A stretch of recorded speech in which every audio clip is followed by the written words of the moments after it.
हाँ तो नमस्कार बच्चों, कैसे हो आप लोग सभी। आई होप आप लोग अच्छे होंगे, अपनी पढ़ाई को अच्छे से कर रहे होंगे। तो देखिए, आज के इस वीडियो लेक्चर में हम लोग क्या करेंगे कि संस्कृत साहित्य लेखिका का जो जितना भी सब्जेक्टिव क्वेश्चन आंसर है उसका हम लोग डिस्कशन करने वाले हैं, ठीक है। क्योंकि इससे पहले मैंने आप लोग को पार्ट का डिस्कशन करा दिया, मीन्स पार्ट को पढ़ा दिया है। आज हम लोग क्या करेंगे, उसका सब्जेक्टिव करेंगे, ठीक है। हालांकि ऑब्जेक्टिव हम पहले अपलोड करते थे, लेकिन ऑब्जेक्टिव में क्या हुआ कि ऑब्जेक्टिव का क्वेश्चन अभी नहीं बना है, ठीक है। तो इसीलिए हम ऑब्जेक्टिव नहीं करके आज क्या करेंगे, सब्जेक्टिव आपको कराएंगे, उसके बाद फिर इसके बाद ऑब्जेक्टिव आपका आ जाएगा, ठीक है। तो देखिए पहला क्वेश्चन क्या है सब्जेक्टिव के रूप में, ठीक है। देखिए क्वेश्चन क्या लिखा है कि अथर्ववेद में कितने मंत्र दर्शनवती ऋषिकाओं का उल्लेख है और वो कौन कौन से हैं, ठीक है। तो याद कीजिए, हम आप लोग को जब पाठ पढ़ा रहे थे उसमें आपको बताए थे कि अथर्ववेद में कितना है तो 5 और ऋग्वेद में कितना है तो 24, ठीक है।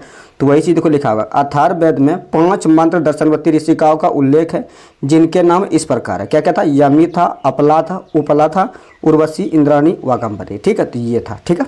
ये देखो हम चैप्टर के डिस्कशन में ही बता दिए थे, ठीक है, कि अथर्ववेद में 5 मंत्र दर्शनवती ऋषिकाओं का उल्लेख है जिसका नाम यमी, उपला, उर्वशी, इंद्राणी, वागंबरी है, ठीक है। ये बताए थे हम पाठ के डिस्कशन में ही, ठीक है। चलिए लिख लीजिएगा। चलिए ठीक है, अगला क्वेश्चन देखिए क्या लिखा है। अगला क्वेश्चन है कि बीजांका को सर्व शुक्ला सरस्वती क्यों कहा गया है, ठीक है। तो देखिए बीजांका के बारे में लिखना है कि बीजांका को सर्व शुक्ला सरस्वती क्यों कहा गया, उसके बारे में, ठीक है।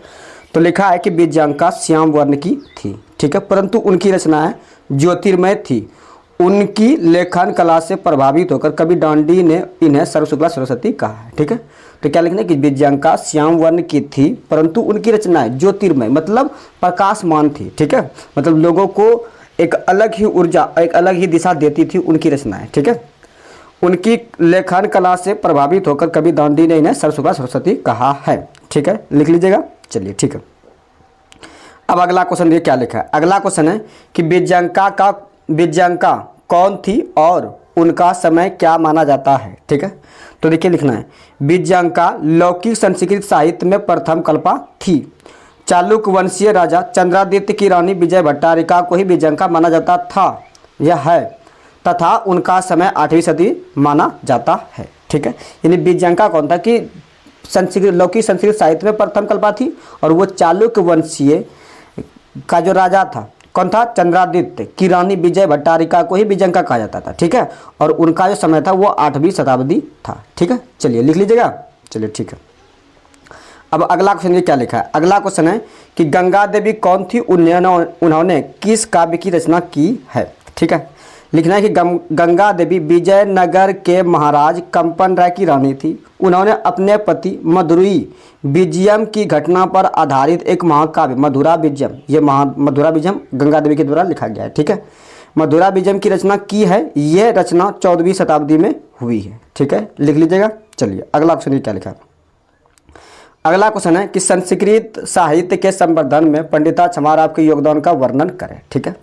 तो आंसर में क्या लिखना है कि आधुनिक काल की संस्कृत लेखिकाओं में पंडिता क्षमाराव का नाम प्रसिद्ध है। इन्होंने अपने पिता शंकर पांडुरंग पंडित के जीवन चरित्र शंकर चरितम की रचना की है, ठीक है। उसके बाद गांधी दर्शन से प्रभावित होकर इन्होंने कौन, तो पंडिता क्षमाराव ने सत्याग्रह गीता, मीरा लहरी, कथा मुक्तावली, विचित्र परिषद यात्रा, ग्राम ज्योति इत्यादि गद्य पद की रचना की है, ठीक है, लिख लीजिएगा। चलिए फिर अगला क्वेश्चन देखिए क्या लिखा। अगला क्वेश्चन है कि लौकिक संस्कृत साहित्य के प्रमुख संस्कृत लेखिकाओं का उल्लेख करें, ठीक है। अथवा क्या लिखना है कि आधुनिक काल की किन्हीं 4 संस्कृत लेखिकाओं का नाम लिखे, ठीक है। ये भी क्वेश्चन पूछा जा सकता है या फिर आपको क्वेश्चन ये पूछा जा सकता है, ठीक है। तो आंसर में देखो क्या लिखना है। आंसर लिखना है कि आधुनिक काल की 4 संस्कृत लेखिकाओं के नाम इस प्रकार है, ठीक है। पहला है पुष्पा दीक्षित, दूसरा है पंडिता क्षमाराव, तीसरा है वनमाला वालकर और चौथा है मिथिलेश कुमारी मिश्र। इन्होंने अपने लेखन कार्यों से संस्कृत साहित्य को संवर्धित किया है, ठीक है, लिख लीजिएगा। चलिए फिर अगला क्वेश्चन देखिए क्या। अगला क्वेश्चन है कि बृहदारण्यक उपनिषद में क्या वर्णन किया गया है, ठीक है। तो लिखना कि बृहदारण्यक उपनिषद में वर्णित है कि याज्ञवल्क्य ने अपनी पत्नी मैत्रेयी को आत्म तत्व की शिक्षा दी थी। मैत्रेयी दार्शनिक रुचिमती थी, बस यही वर्णन है, ठीक है। चलिए अब आगे देखिए क्या लिखा है। आगे लिखा है कि संस्कृत साहित्य के संवर्धन में विजयनगर का क्या योगदान रहा, ठीक है। मतलब संस्कृत साहित्य का जो संवर्धन मतलब संरक्षण में विजयनगर का क्या योगदान था उसके बारे में बताना है, ठीक है। तो आंसर लिखना है कि संस्कृत साहित्य के संवर्धन में विजयनगर का महत्वपूर्ण योगदान रहा है। यहाँ के राजाओं ने संस्कृत भाषा के संरक्षण के लिए महान प्रयास किए हैं। उनकी रानियां संस्कृत साहित्य की रचना में कुशल थी। महाराज कंपन राय की रानी गंगा देवी ने अपने पति के मदुरई विजय की घटना पर आधारित एक महाकाव्य मधुरा विजयम की रचना की है, जबकि महाराज अच्युत राय की रानी तिरुमलांबा ने वरदाम्बिका परिणय नामक चंपू काव्य की रचना की है। ठीक है, तो ये हो गया इसका आंसर। ठीक है, लिख लीजिएगा। चलिए अब अगला क्वेश्चन ये क्या लिखा है। अगला क्वेश्चन है कि विजयांका की विशेषता का वर्णन करें। ठीक है, तो लिखना है कि विजयांका लौकिक संस्कृत साहित्य में प्रथम कल्पा थी। वह श्याम वर्ण की थी, परंतु उनकी रचनाएं ज्योतिर्मय थी। विजयांका की लेखन कला से प्रभावित होकर कवि दांडी ने इन्हें सर्वसुभा सरस्वती कहा है। वह चालुक्य वंशीय राजा चंद्रादित्य की रानी थी। बस इतना सा लिखना है। ठीक है, यानी विजयांका के बारे में लिखना है, बस हो जाएगा। ठीक है, लिख लीजिएगा ना। चलिए फिर अगला क्वेश्चन क्या लिखा। अगला क्वेश्चन है कि संस्कृत साहित्य में स्त्रियों की क्या भूमिका है, पठित पाठ के आधार पर उल्लेख करें। ठीक है, तो लिखना है कि जिस प्रकार समाज रूपी गाड़ी स्त्री एवं पुरुष दोनों के सहयोग से चलती है, ठीक उसी प्रकार संस्कृत साहित्य को लिखने में भी स्त्री और पुरुष दोनों का महत्वपूर्ण योगदान रहा है। ऋग्वेद को लिखने में 24 और अथर्ववेद को लिखने में 5 महिला यानी स्त्रियों ने सहायता की थी। ठीक है, ये ऋग्वेद को लिखने में 24 और अथर्ववेद को तो 5। ठीक है, ये ऑब्जेक्टिव के रूप में भी क्वेश्चन पूछता है। ठीक है, लिख लीजिएगा। अब अगला क्वेश्चन क्या लिखा है। अगला क्वेश्चन है कि संस्कृत साहित्य लेखिका से हमें क्या शिक्षा मिलती है।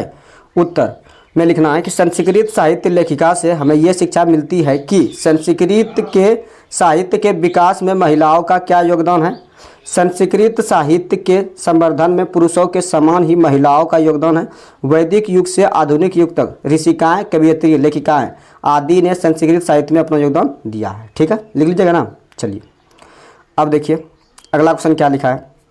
अगला क्वेश्चन है कि विजयनगर राज्य में संस्कृत भाषा की क्या विशेषता थी या क्या स्थिति थी, वो लिखना है। ठीक है, लिखना है कि विजयनगर के राजाओं ने संस्कृत भाषा के संरक्षण के लिए बहुत ही सराहनीय प्रयास किए हैं। उनके अंतःपूर्व में भी संस्कृत रचना में कुशल रानियां थी। महारानी विजय भट्टारिका, देखो विजय भट्टारिका ने बहुत सारी संस्कृत साहित्य की रचना की है। ठीक है, तो ये हो गया इसका आंसर। ठीक है, चलिए एक दो क्वेश्चन और है। ठीक है, क्या लिखा है कि तिरुमलांबा किसकी रानी थी और उसने किस प्रकार के काव्य की रचना की थी। ठीक है, तो लिखना है कि तिरुमलांबा अच्युत राय की पत्नी थी। उसने वरदाम्बिका आ गया। ठीक है, तो थोड़ा टाइपिंग मिस्टेक हो गया। वरदाम्बिका परिणय नामक चंपू काव्य की रचना की थी। उसने संस्कृत गद्य में समस्त पदावलियों ललित पद विन्यास से सुंदर है। ठीक है, चलिए अब आगे देखिए क्या लिखा है। आगे शायद ये लास्ट क्वेश्चन होगा। ठीक है, देखिए क्या लिखा है। लिखा है कि उपनिषद में नारियों के योगदान का उल्लेख करें। ठीक है, तो लिखना है कि बृहदारण्यक उपनिषद, ये थोड़ा टाइपिंग मिस्टेक हो गया है। ठीक है, तो यहाँ होगा बृहदारण्यक उपनिषद। बृहदारण्यक उपनिषद में बोल की रानी, ठीक है, ये भी थोड़ा टाइपिंग मिस्टेक है। ठीक है, बोल की रानी या केवल कस की रानी मैत्री को दार्शनिक रुचिमत का वर्णन है। जनक की सभा में गार्गी प्रसिद्ध थी। ठीक है, चलिए ये था 14 क्वेश्चन। ठीक है, 14 क्वेश्चन जो कि मैंने आपको कराया। ठीक है, इसके बाद आपका ऑब्जेक्टिव आएगा। ठीक है, ऑब्जेक्टिव आएगा, उसके बाद फिर ये चैप्टर कंप्लीट हो जाएगा। उसके बाद फिर हम अगला चैप्टर पढ़ाएंगे। ठीक है, चलिए तो यहाँ तक क्लियर है।